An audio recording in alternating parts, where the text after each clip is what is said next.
It's Friday, and we are working for Crusoe. Sam Park and John Ramey with you on Friday, October 27th. Round one of the Argentinian presidential elections. No one wins a majority. The chainsaw-wielding far-right candidate performs poorer than expected. There's a runoff next month. U.S. gross domestic product enjoys a summertime surge. China's top diplomat Wang Yi comes to Washington for 3 days. He meets with Secretary of State Antony Blinken. Yi is expected to visit with President Biden as well. The United Auto Workers have reached a tentative deal with Ford. They are currently in intense talks with General Motors to end their month-and-a-half-long strike.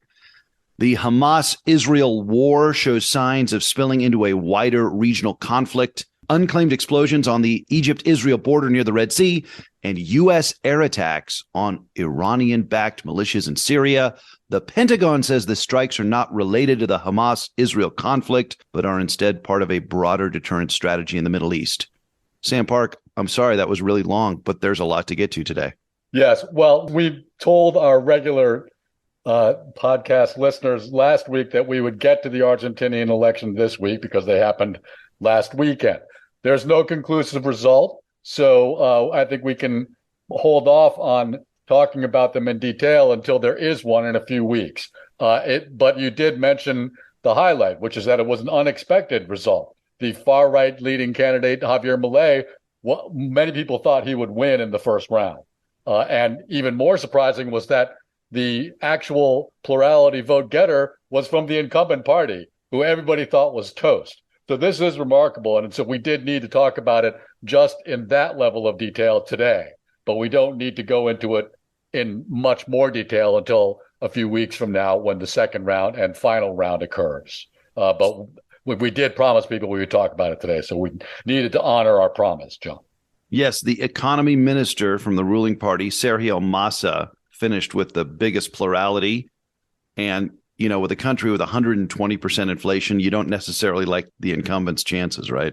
There was already a primary that narrowed the contest to 3 candidates, right? So this isn't even, I mean, I guess they technically call it the first round, but, you know, there's all these different parties. And so why don't you just have, you know, if the primary doesn't narrow the field, then why are you even just, it seems like you're just torturing your citizens, right, who have enough problems.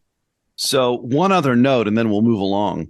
The far-right populist candidate, Javier Milei, self-declared anarcho-capitalist, and he brings a chainsaw to his rallies to show how he's going to slash the bloated bureaucratic state. That's right. And I spoke to an Argentinian-American journalist who I believe you have also met, who's a colleague of mine. And their quote was, "He's nuts." Yes, I mean, he admires Donald Trump, as you might expect, but if anything, he brings an even higher level of reality television spectacle to his campaign than Trump did. I saw a clip of him wearing a blindfold and bashing a piñata that was cast in the shape of a miniature of the Argentinian central bank, right? Because he wants to abolish the central bank and adopt the United States dollar as Argentinian currency. I mean, this guy is really out to lunch, which I guess explains why they thought he was going to win in the first round. And I guess a lot of people just said, at the last moment, said, yeah, maybe not, you know. So, but again, I can't say that for certain. We'll go into it more in a couple of weeks. So final thought, it'll be Massa, the center-left economy minister from the incumbent party, against Milei, the chainsaw-wielding, wild, far-right populist, next month in the Argentinian runoff election. That's right. One final thing about Milei is that he was also at one point the lead singer in a Rolling Stones tribute band.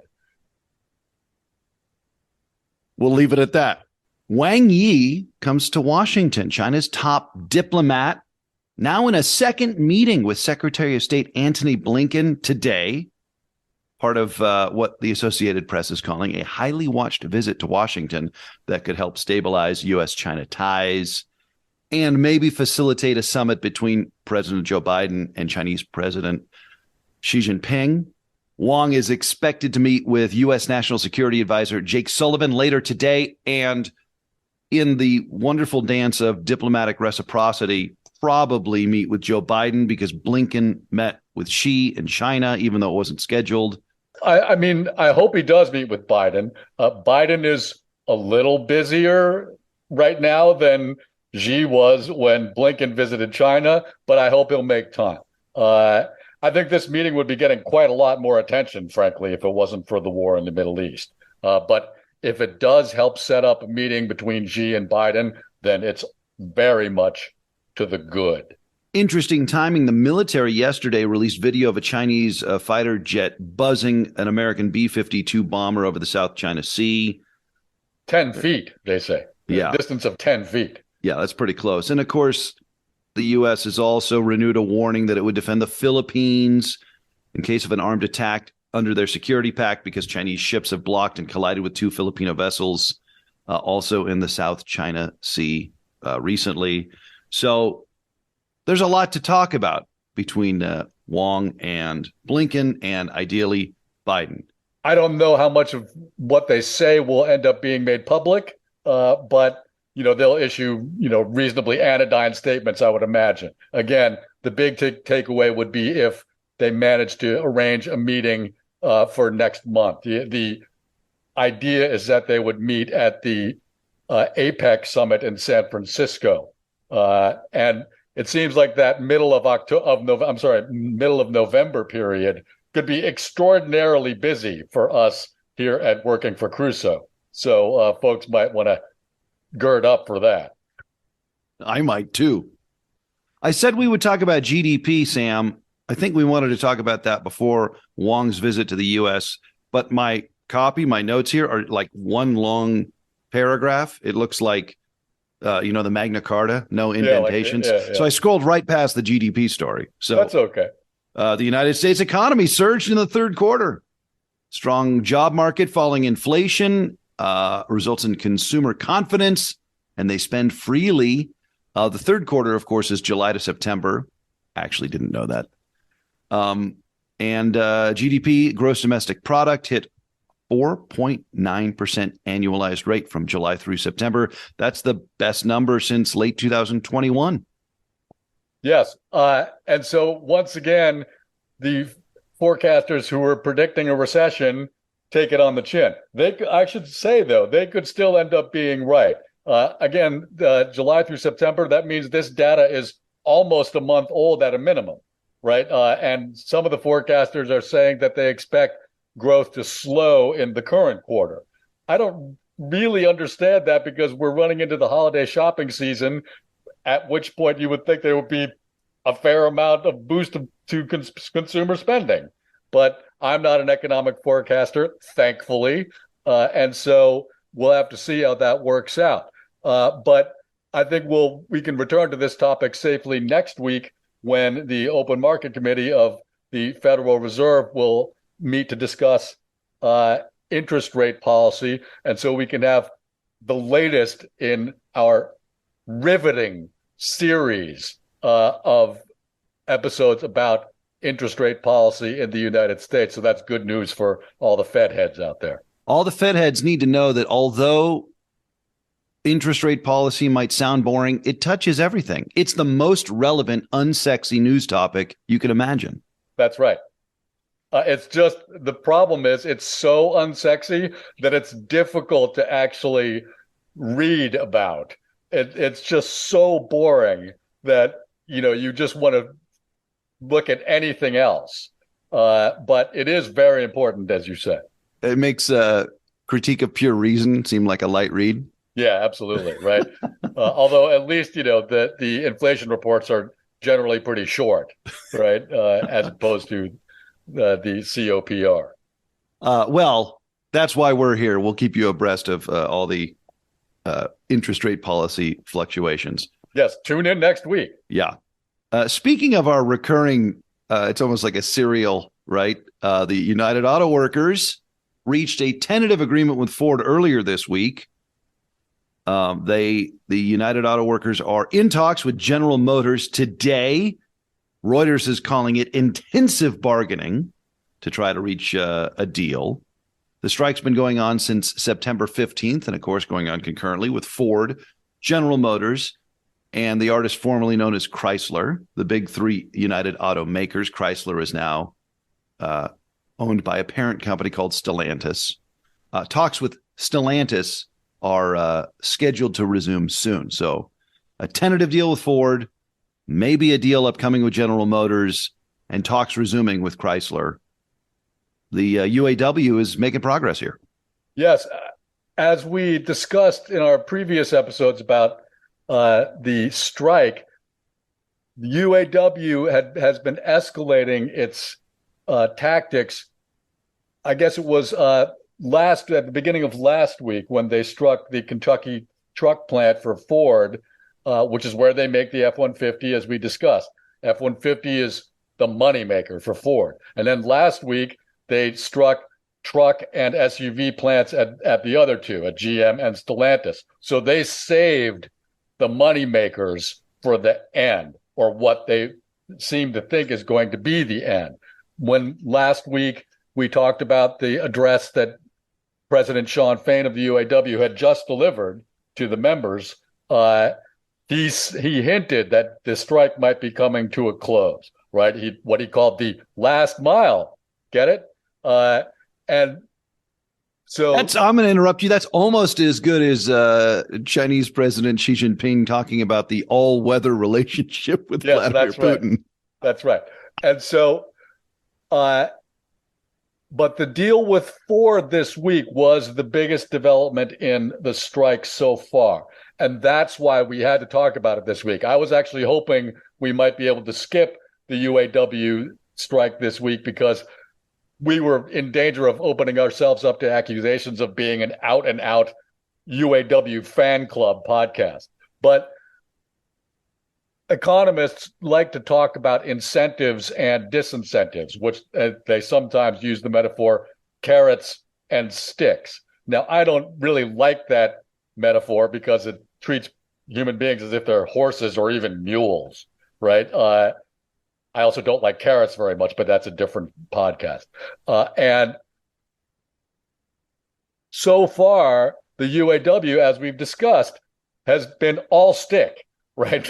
It's just disincentives, right? They just take workers away, right? Even when one of the big three comes to the table with an offer, all they do is decline to escalate the walkouts further. They haven't given any workers back until this week. The deal with Ford was, according to President Fain, good enough that the UAW decided to send workers back into Ford plants. So this is easily the most significant development of the strike thus far. Now, John, neither you or I is in any danger of being called a genius, but the good news is you don't have to be a genius to understand the signal that the UAW is trying to send to GM and Stellantis.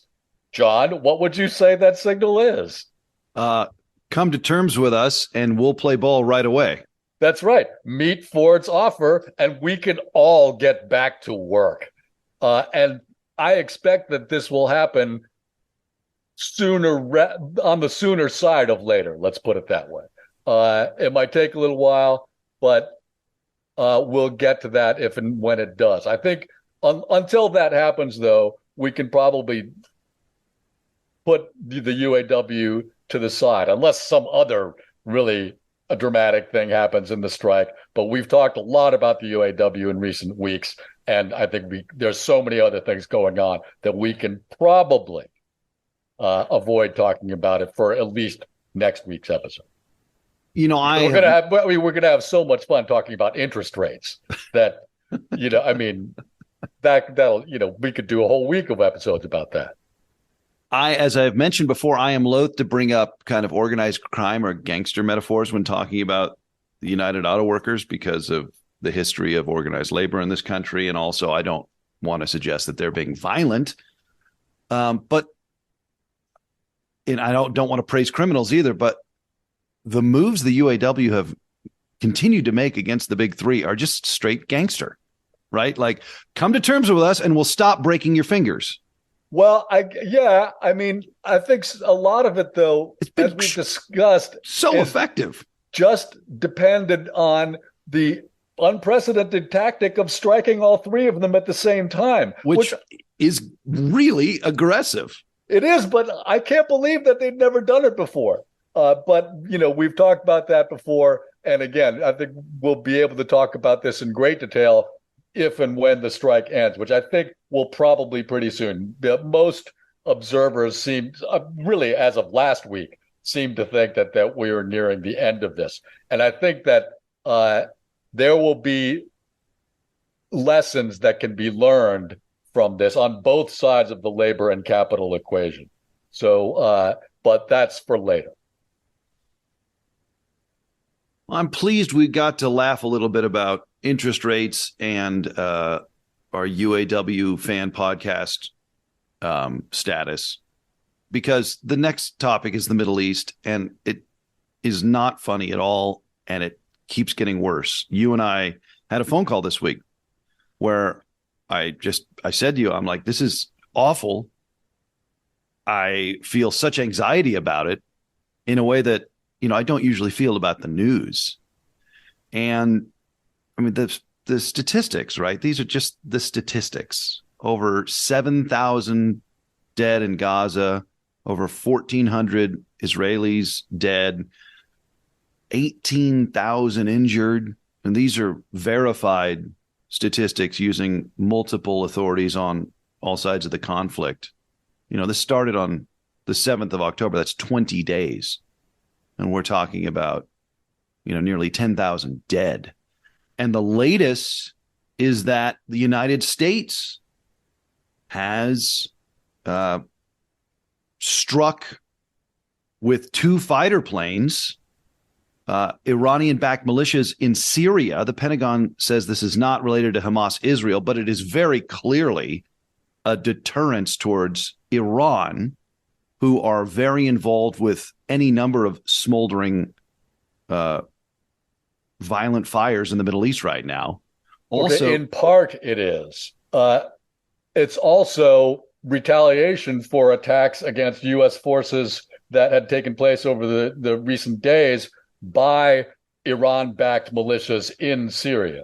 But of course, that's just the United States has troops in Syria, right?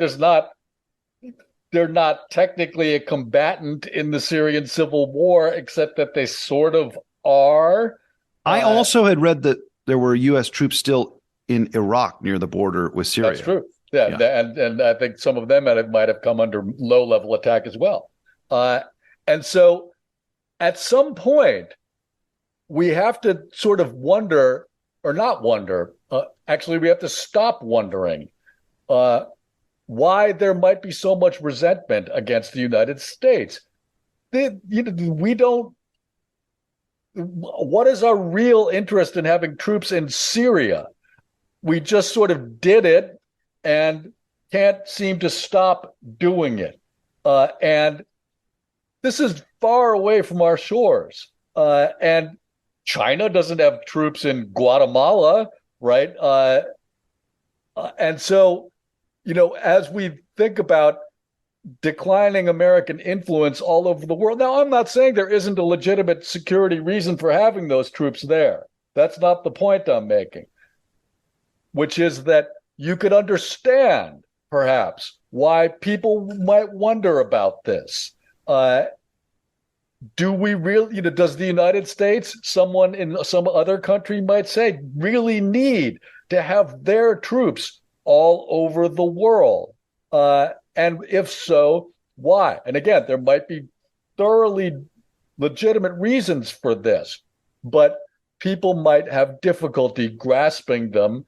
And I don't think we can find a whole lot of fault with them for that. So Iranian-backed militias, Hamas, Hezbollah, the Houthis in Yemen. Yes. Right? Iran is kind of, I don't know, we're going to say a puppeteer. I mean, they are very interested in escalating to the point just before getting into a confrontation with the United States militarily. It would appear that way. I think that we need to make some fine distinctions here, however. For example, I wouldn't say puppeteer, I would say patron. And for example, the Houthis and Hezbollah are both Shia Muslim militias. And as we know, the Islamic Republic of Iran is governed by a Shia theocracy. Hezbollah is a explicitly Shia religious militia in Lebanon, also one of the parties in their parliament, by the way. They have their own militia separate from the Lebanese military, such as that is. Hamas is a Sunni Islamist terrorist militia. They also are clients of Iran, but they are not ideologically identical to the Iranian government. In fact, that's an arrangement of convenience. Yeah, exactly. It's not a purely ideological alliance in the same way that Iran's alliance is with Hezbollah. And we should also point out that Hamas's actions against Israel, starting on October 7th, have had the effect of stalling normalization of relations between Israel and Saudi Arabia. Correct. The Sunni power broker in the Middle East. Yes, or would-be power broker. Right. Right? I mean, so that benefits Shia Iran. Yes. However, I don't think that necessarily means that Iran directed this attack. But they can stand to gain for whatever crazy Hamas does. Yes, but for instance, just because one party in an alliance is the senior party doesn't necessarily give them a veto over anything that the junior party does. Of course, you're right. And we need to understand this. Now, Iran might very well have directed this attack, but we don't have any reason to assume that they did. That's the only point I'm making. Right. I think it's even money that they might have been surprised about. And again, they don't have an ideological identity with Hamas to the same degree that they do with Hezbollah. On top of that, there is a real danger that what they call the Northern Front will open in this war, with Hezbollah launching attacks against Israel from across the border between Israel and Lebanon. That is a very real possibility, and Hezbollah is a much more heavily armed entity than is Hamas. This would bring things to a whole new level. However, Hezbollah is not the only party in the Lebanese parliament. And Lebanon right now, and for a few years, has just been in the worst economic shape that it's ever been in since it became an independent country. And so I'm not saying that Hezbollah won't launch an attack across the Northern Front, but it would just make such huge problems for the Lebanese people that they might want to think twice about it. And Iran would have to take that into account also. So you've got two United States aircraft carrier strike forces now. Carrier groups, yes. Carrier groups in the region, right? That's a big disincentive to any party, but more or less telling Iran, don't stoke the fires. Right? Yes, that's why they're there. I mean, They're not real. Those aircraft carrier groups aren't to help Israel with Gaza. No, they're to make sure Iran doesn't poke Hezbollah and open up a second front. That's right. I heard on the Economist Intelligence podcast earlier that the timing of Wang Yi's visit to Washington is very interesting because, of course, China has not condemned the Hamas actions. They've been silent about this whole war. But China is fairly reliant upon Iranian oil. right? Yes. So China might have a chip to play in keeping Iran in place because China doesn't need an oil crisis right now. Okay, they don't, but Iran is so heavily sanctioned that I would imagine that China's already getting Iranian oil at a very good price. And so they might have a card to play. It's not a Trump card. They certainly have a lot of influence over Iran. But I'm not sure that their incentive is quite as strong as that account makes it out. There are other military developments with regard to Hamas and Israel, and two projectiles hitting Red Sea towns in Egypt, Taba and Nuweiba, near the Israeli border. This happening overnight. 6 people reported injured. No one has claimed responsibility for the blasts. The Israeli military has said maybe it was like a rogue drone, not Israeli. But again, there's this confusion, this element of the fog of war, as von Clausewitz defined in the 19th century. Mistakes get made. And suddenly, if you have Egyptian cities getting bombed, that's another area in which this could escalate, right? Not just a northern front. Yes. Now, nobody's really worried about Egypt getting involved, but they're there and things blow up, things happen. Yes, that's right. However, I think if you live in that part of the world, or if you're a military person in that part of the world, this is more of a routine occurrence for you than it would be for someone like us, right? For example, last week, there was an incident where the United States, I think one of the carrier groups, if I'm not mistaken, shot down 2 missiles over the Red Sea that were headed towards Israel, seemingly from Yemen. Now, if you look at the map, that's a long way, all right? To send missiles from Yemen to Israel, that's hundreds and hundreds of miles.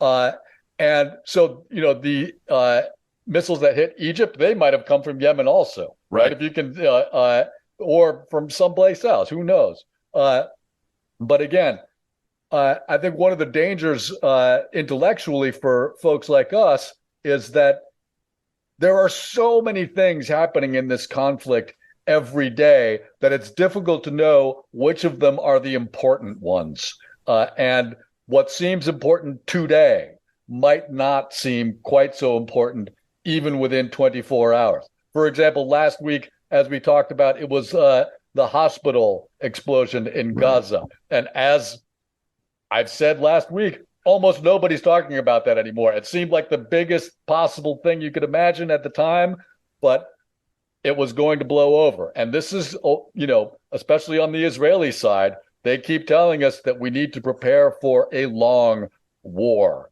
And I hope that's not true, but it certainly could be. And if it is, then we might want to try and find some way of zooming out this discussion to the extent that we can, just because otherwise we're just going to get bogged down in every single little horrible thing that happens. And, who could blame us? Horrible things are something that you want to try and come to grips with and stall. But as I said in relation to the hospital last week, the reason people died at that hospital is because there is a war, and that's what happens in a war, right? And that's going to keep happening. It's happening every minute of every day, and it's going to keep happening for quite some time to come, horribly. One other specific is the Israeli invasion of Gaza that we have all been told is going to happen, but has not really started in earnest yet. The Israeli now 2 nights in a row has had limited incursions in the Gaza Strip. Most recently, the Israeli military sent tanks, infantry forces, and Navy commandos for what they're calling a second limited incursion. So these are like, I guess it's not very limited if they're coming into your neighborhood, but this is kind of the preparation ahead of the expected full ground offensive, which has been on pause, I think, longer than we might have initially anticipated from the outbreak of hostilities 20 days ago. Reportedly at the behest of the United States, and ostensibly for the reason that there could be additional releases of hostages. I don't think, by the way, it's any coincidence that the first pair of hostages that were released were American, and the second pair were Israeli. And there are hostages from numerous countries in Gaza, but they decided to go with the two most important interlocutors that they have. First, the Americans, who could be prevailed upon to try and rein in the Israelis, with some success, by the way, and then the Israelis themselves, to show them that there's some reason, that is a carrot, we might say, for them to want to come to terms to get more hostages. And by the way, the Israeli families of the Israeli hostages being held in Gaza, they are one of the reasons why the Israelis have not yet launched the full ground offensive, because they want their hostage family members back. And they're afraid that if the ground offensive occurs, that won't happen. And they're putting a lot of pressure on the Israeli government to get this, to get these hostages out before they do this. Hopefully, that can happen. We'll have to see. The head of the UN Relief Works Agency for Palestine Refugees warned today that hunger and disease are rapidly becoming the major issue in Gaza, and said more aid was urgently needed. Philippe Lazzarini said current aid levels are, quote, nothing more than crumbs, food and water running out, and that Gaza is on the brink of a massive health hazard. Risk of disease is looming. European leaders and the European Union yesterday calling for humanitarian corridors and pauses to allow aid into Gaza. The European Council issued a statement expressing their gravest concern for the deteriorating humanitarian situation. I mean, does it really matter what they're saying in Brussels on a Thursday? I mean, could this actually have some effect, or is this really just the United States telling Israel and people in Israel who have family members who are held hostage in Gaza? I'm just trying to figure out, does the EU have any credibility or any leverage in this situation? Well, there have been, because Europe has been less pro-Israel than the United States writ large. And so it's the U.S. that's holding up the Israeli invasion, right? It's not the European Union. Oh, I don't know about that. I mean, there has been aid that's gone in to Gaza, where even though the Israelis initially said that nothing would go in until all the hostages were free. So there does seem to be some sort of exchange of, perhaps not on an explicit quid pro quo basis, but there is aid going in and hostages coming out. Neither quantity is anywhere near where we would like it to be, but these things are happening. I mean, as bad as things are in Gaza, they could be worse, right? There could be no humanitarian aid going in there. And so what influence does Europe have? Yeah, probably not as much as other people. But they, we should be used to this by now. They punch above their weight, just because they are such an economic power in the world. That's unfortunate, but it's true. All right, so we're monitoring the northern front, the border between Israel and Lebanon. We're monitoring the situation with the hostages and humanitarian aid in Gaza, ideally resolving itself before an Israeli invasion. And what's the other variable in this conflict we need to keep in mind? I don't know if there is one, though. That would seem to be plenty. Okay. And I guess a lot depends on, when Israel decides to actually launch the ground offensive. Keep in mind also that they've never done anything like this before. They've gone into Gaza on a limited basis, but launching a full-scale military incursion into Gaza, at least on the level that they seem to think it's going to be, or are telling us that it's going to be, they've never done anything like that before. Neither, by the way, has Hamas. Right? They've never had to defend against something like this. It's, being on defense, military people always say, is easier, right? Especially in an urban environment. Yes, but that doesn't make it easy, right? It's just better than being on offense. And so part of the reason for the delay might be just military planning, right? Making sure that you have a good plan. From what I gather, there's been a lot of infighting between the military and political leadership of Israel. And by the way, some of their United States interlocutors are saying, you guys have no plan. If you're going to do this, you need to show us that you have some idea of what you're doing instead of just going in there for scorched earth, right? Revenge. Yeah. And so that might be another reason too that is less visible to us, let's say. As we think about next week, can we make a pledge to talk about the political reality in Israel before and now during this war? Because yes, that's something we have not talked about that in depth. But I think that's a fascinating part to what's going on. What else are you looking to talk about next week, Sam Park? Really just interest rates. And hopefully that won't take very long. I think it's very possible, by the way, that the Federal Reserve will decide to raise interest rates next week. But we'll see. I don't like to make predictions. So, but yeah, between interest rates and the Middle East, I think that should probably have us covered. Unless some other big thing happens, which is certainly possible, the way things seem to be going in the world these days. All right, we are working for Crusoe. Thanks for being with us on this Friday. He is Sam Park. I'm John Ramey. Questions, comments, suggestions, johnrameymedia@gmail.com. Have a great weekend, everybody. Thanks, folks.